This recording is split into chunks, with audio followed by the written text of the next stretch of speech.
leap of faith. This is the way. Truth is, I am Iron Man. Tells me I'm most relentless.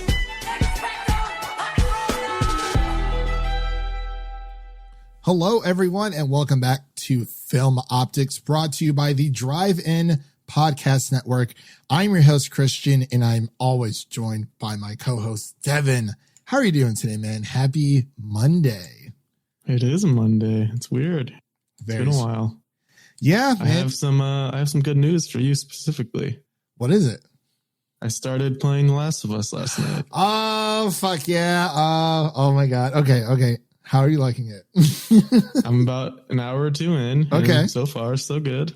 Has your spirit been broken yet? It was a little sad. Yeah. About death. Yeah. But yeah. Oh my God. I'm like really excited. It's so are you playing like a normal, like easy? Like what's normal? Just okay. One of my friends who just started playing it, well, he eventually beat it maybe like a few months ago. He's like, oh, I'm going to play it on, I think it was like very hard or like survivor mode or whatever. It was like the hardest difficulty right before like grounded. I think it was survivor. And it took him. I never go hard difficulties in games. It's I'm there to enjoy it. I'm not there to make my life harder.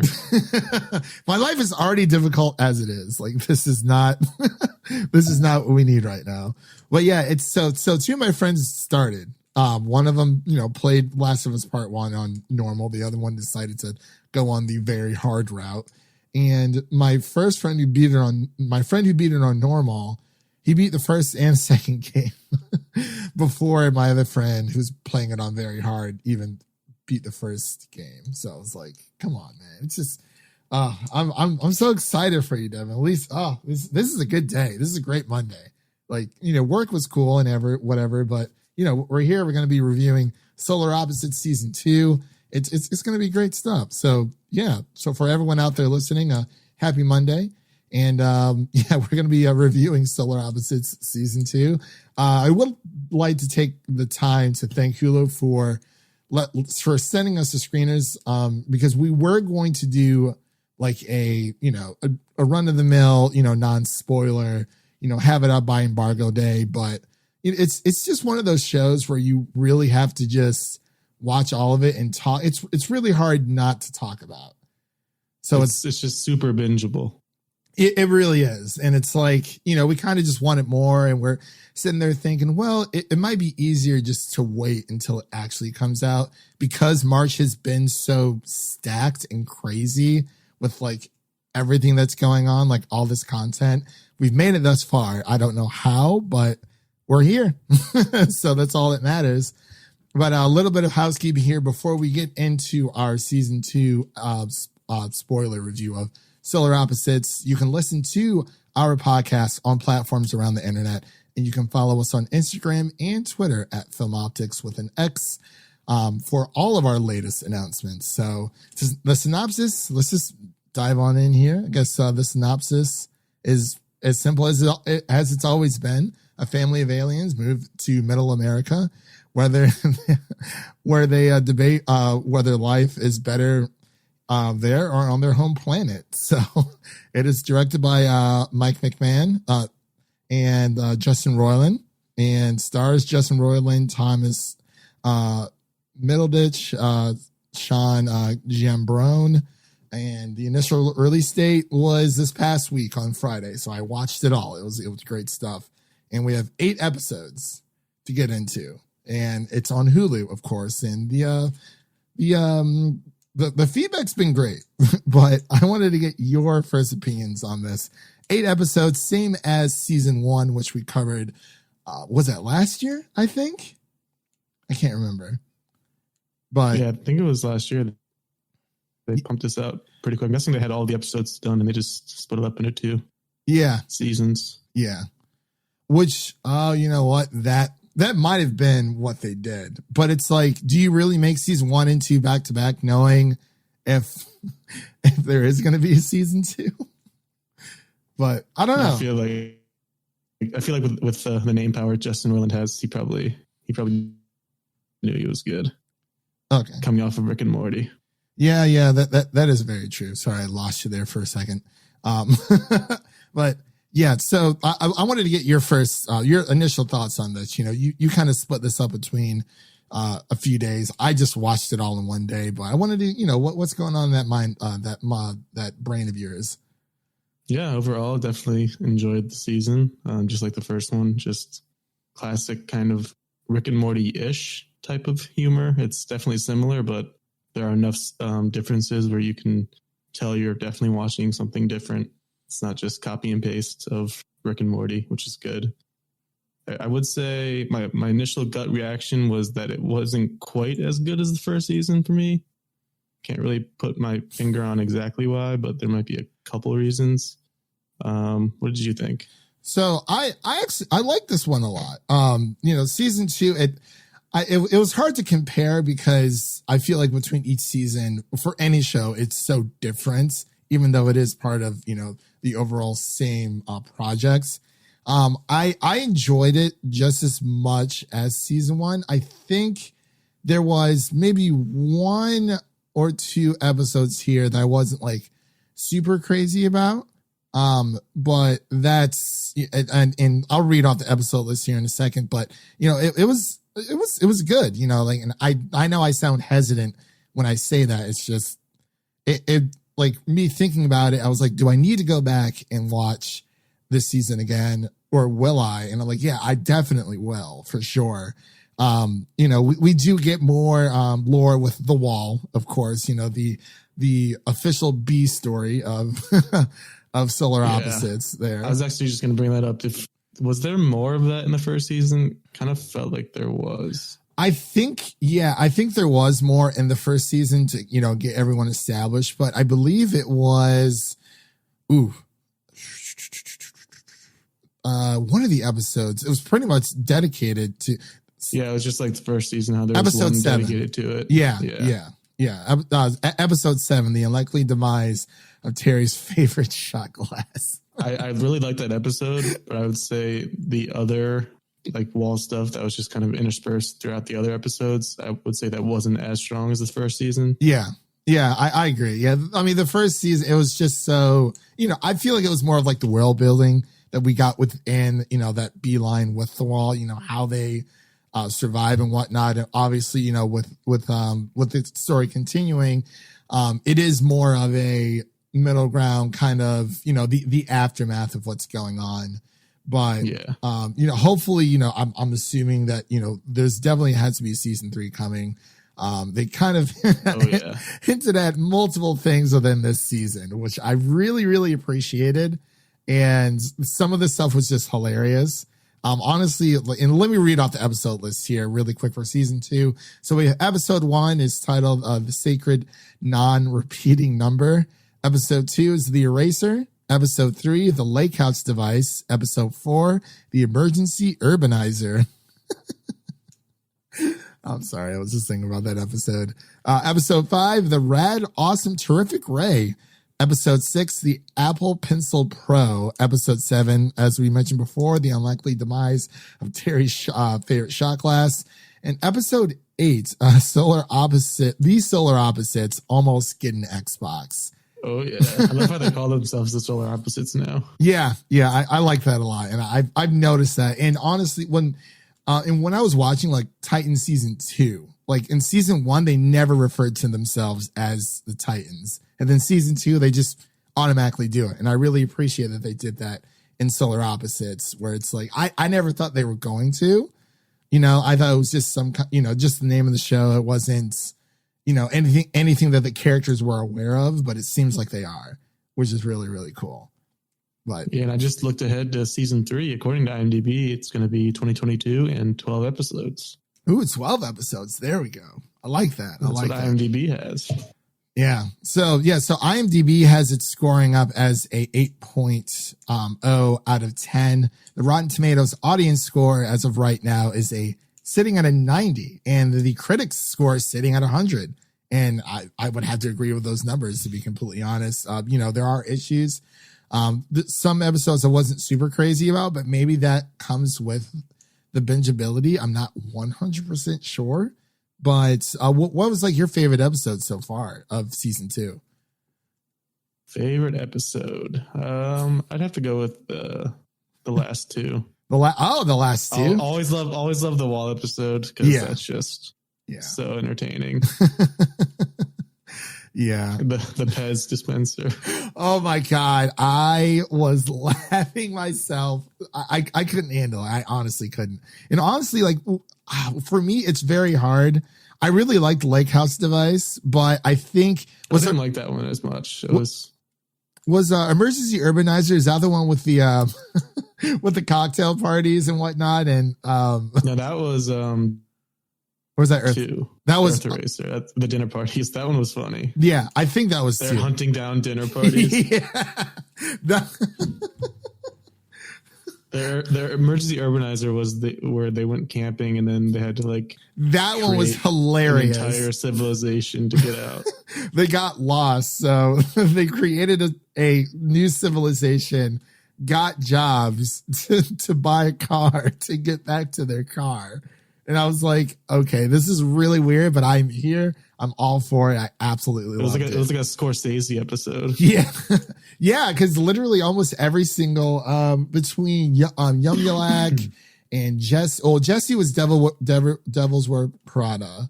And then you had, I think Yumulak was he Wolf of Wall Street? I think it was. I think so. And then Terry was Pretty Woman. Pretty. Yeah. I'm sorry, y'all. It was just too funny, man. Thinking back on these episodes, it puts a smile on my face, and that's when you know when a season's good. You can't stop thinking about it. I'm definitely gonna watch this again. I actually might just start from season 1 and go back into season 2 because I do have just so quick. You just breeze right through them. 22 minutes in that range. It almost makes it makes me appreciate those types of episodes more, these types of shows, because it's like, I was like, man, we're so conditioned now to watch these 45 to 50 minute shows, sitting there for at least like an hour, dedicating our time, our energy to these amazing, projects that people are building. But, sometimes it's just a nice little quick laugh, you're in, you're out. If you only have like 30 minutes, you could definitely squeeze in an episode around 22 to 24 minutes. So it's great stuff. Yeah, it's just something mindless you can just put on and enjoy. Yeah, I'm not saying like Rick and Morty is like this ultra like evolved. You have to be super smart to watch it, but a little more mindless than that. Yeah. Oh, absolutely. It's more like it makes you think. I mean, not as much as Rick and Morty, because it's just nonstop like nonsense. Like it's literally all it is. And it's the premise seems so simple. It's like, during the very beginning of season 1, they're about to go home, and then I think like the weight was kind of off on the on their ship, and then you find out that Terry kind of like, he loves Earth so much, and he wants to bring back some mementos and whatnot, and then man, it's they end up calling Best Buy. No, Geek Squad from Best Buy. And it's like, well, we're stuck here again. So I think that's definitely going to be a running joke. But they also hinted at a Christmas special. Forced Christmas special. I loved all the Hulu jokes throughout the season. It was hysterical. The first episode, there was like that scene where it was like, hey, Hulu, we need $1 million. Oh, yeah. Epic action scene. Yeah. They were literally about to go into it. And then it was just like oh my gosh, I think I have it on my phone somewhere. Hold on. I took a picture of it. It's in Sydney. Please ask Hulu for. I'm sorry. Let me start over, y'all. Sydney, please ask Hulu for an extra millions with $, so we can go over budget on a kick-ass action sequence. Mike M.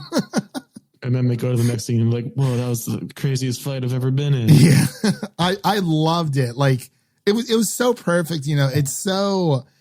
I can't even think of like a word for it, to be completely honest. It's just, it's hilarious. It's incredible. It's just downright funny. And, you know, I feel like the series really gets slept on because now I'm actually starting to see more people watch it, especially on Twitter. One of our friend of the podcast, Jared Buckendahl, you know, he's a hilarious, you know, comedic guy, you know, makes great TikTok videos and whatnot. And he even reviewed it. And I was surprised that more people were starting to watch it, but I was excited. Like, we even had a few of our own friends, Seth, and a few others who, you know, just started watching it, and they're like, wow, this is actually like really, really good. Yeah. If you like Rick and Morty, you have no reason not to watch this. Yeah. it is crazy. Just, I absolutely loved it. But yeah, Urbanizer definitely sticks with me for one of the episodes. The first episode was fan-freaking-tastic. I knew you would love that when they went to the UK. It was just the alien comes out of the sewer and the cop's just like, oh, look, an alien. right. Welcome to the UK. They literally feel like they're going to be hunted, and then it just ends up being, they're like, no, you know, America's kind of cool with it. Like, it's just one of those worlds where, you know, it's so weird and wacky that like anything's possible. But I really, and I think I said this in our season 1 review, I would really love there to be like a Rick and Morty Solar Opposites crossover episode. Yeah. Like, that would be hilarious. Like, just will Justin Roiland get paid like triple for that, since he's just voicing so many people? Dan Harmon.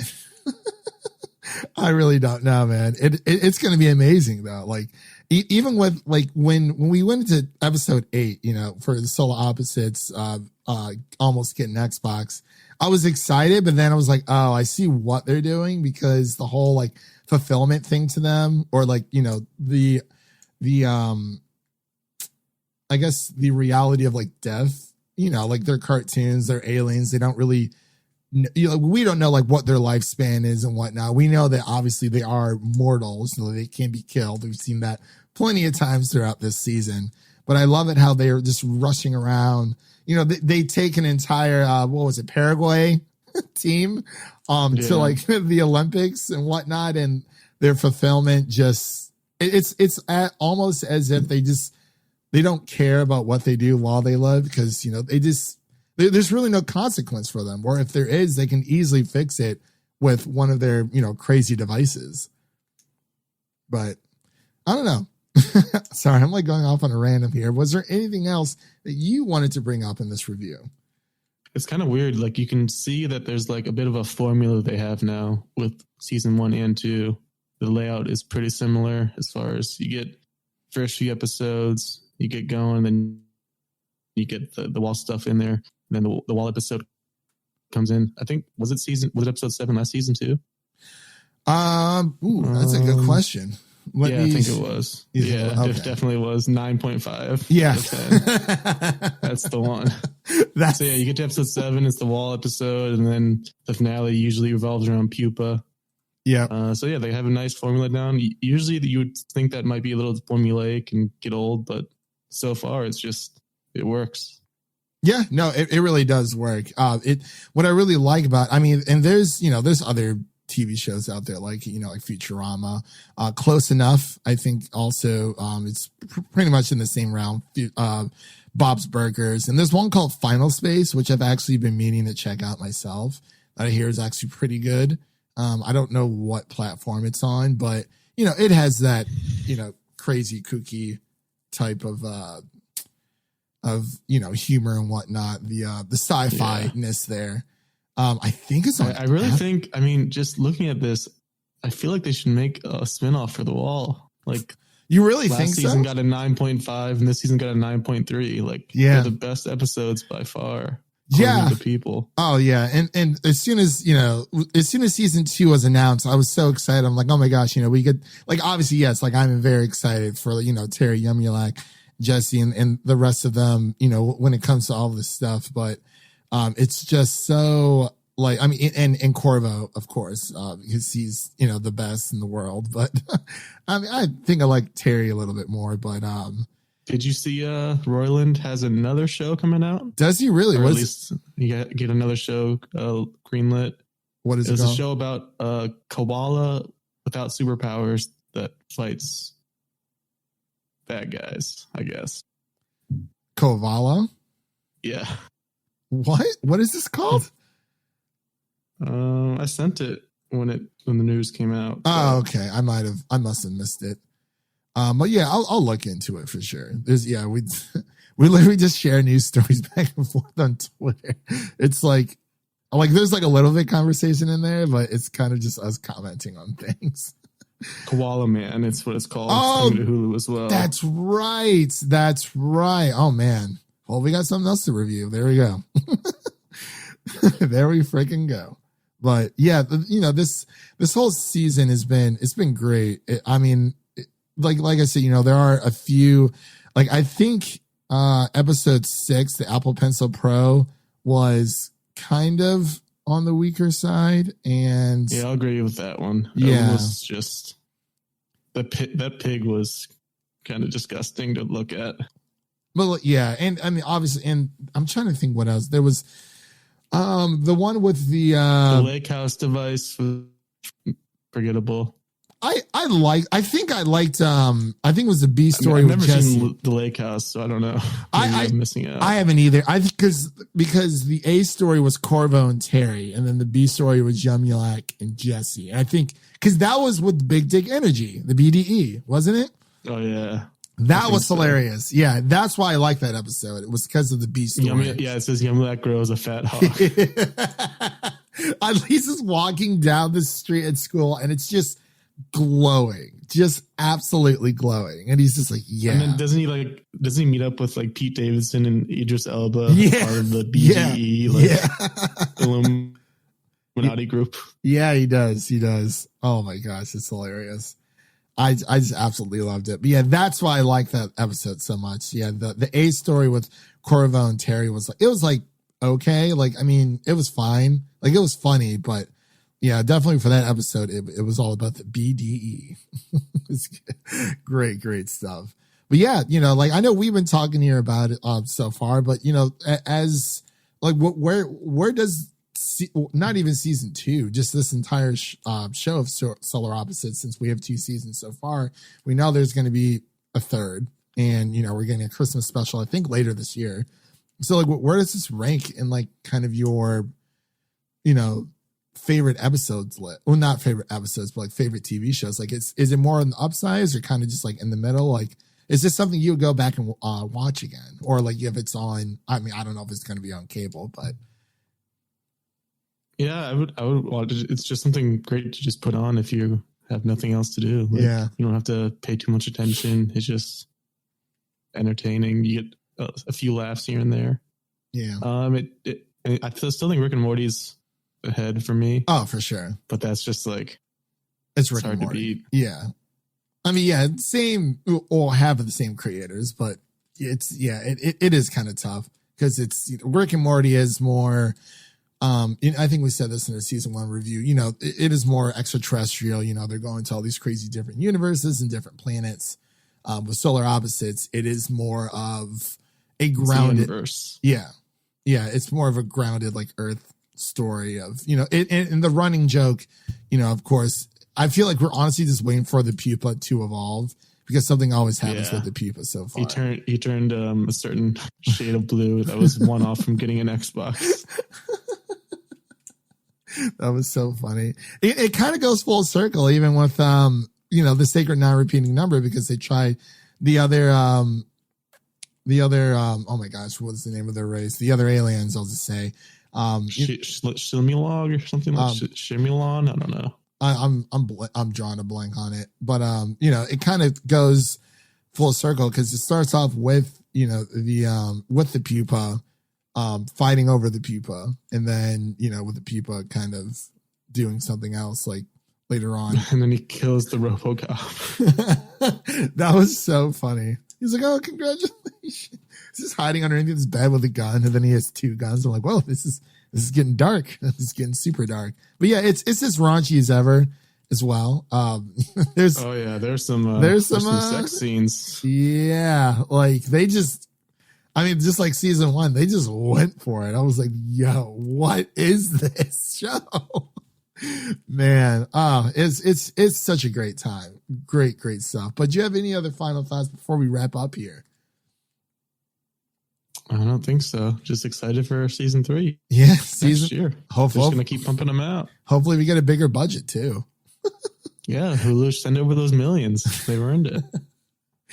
That was literally, I just started laughing out loud so hard when wait, did you go to the website, by the way?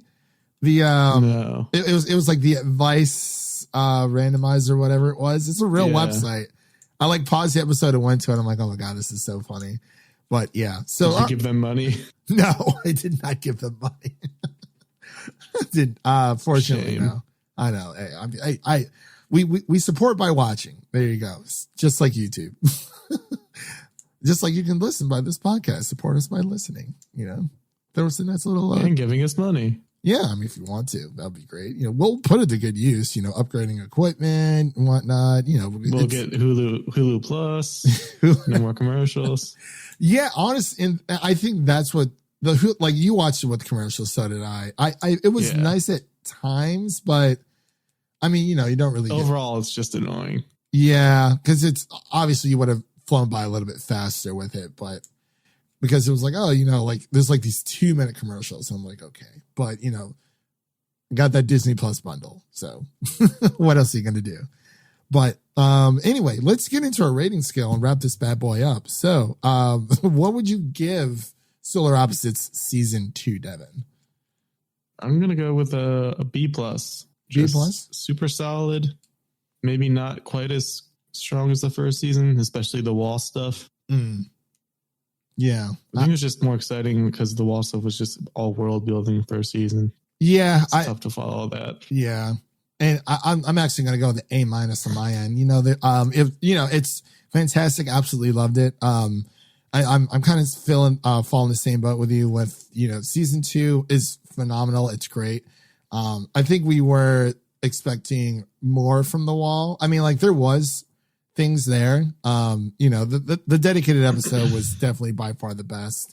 But I feel I'm the same realm as you. You know, it feels like it was probably the world building that was there, but it's still great stuff. You know, overall, I laughed, I cried. Well, I mainly just laughed, and you know, I just had a great time with the season. It was absolutely amazing, and can't wait for season. It was also just so unexpected to have in the first season the B plot just be so good because that is never a thing in a show. Yeah, that is very true. Like I said, you know, the first thing I was like, oh, we could, you know, more about the wall, like what happened, and like. Obviously, that is still going on with Sherry Day and whatnot. And, you know, she has her baby. She's out there. She's back. Leslie is what she named her. Yeah. I think it's going to be more interesting coming up because, you know, things are back into place. And, yeah, we're just going to have a great time with it. So that pretty much concludes our review of Solar Opposites Season 2. Of course, Devin, thank you always for coming on and reviewing all these amazing shows and TV and you know, movies and stuff that we watch. We're going to be reviewing Godzilla vs. Kong coming up. Got to figure out when we're going to drop that. We did not get screeners, which is honestly totally fine. This is a movie that you kind of wanted to see on the big screen anyway. And you know what? You're not always going to get a screener that you request for. So that's just, you know, how the cookie crumbles. It is what it is. People take it like kind of personal on Twitter though. Sometimes I've seen a few people like, oh, well, so-and-so got it. And it's like, honestly, there's no method or logic to who gets what. Sometimes if you're like, you know, one of the big players, like, I don't know, comicbook.com or discussing film or, you know, Variety, you know, or something like that, whatever major film industry news source that you work for. But, you know, the important people, then there's the others, there's us, but yeah, it's slim pickings sometimes, but you gotta keep on keeping on. But anything else you wanted to tell our wonderful fans out there before we wrap up? Keep up that BDE. Big dick energy. Man, that was so funny. Anyway, let's get out of here. Oop, sorry. And that's a wrap for today, everyone. Thank you all for listening, and make sure to check out the other shows over on MusicCityDriving.com and subscribe to our show so you never miss an episode. That was Devin. My name is Christian, and we'll see you guys in the next one. Peace.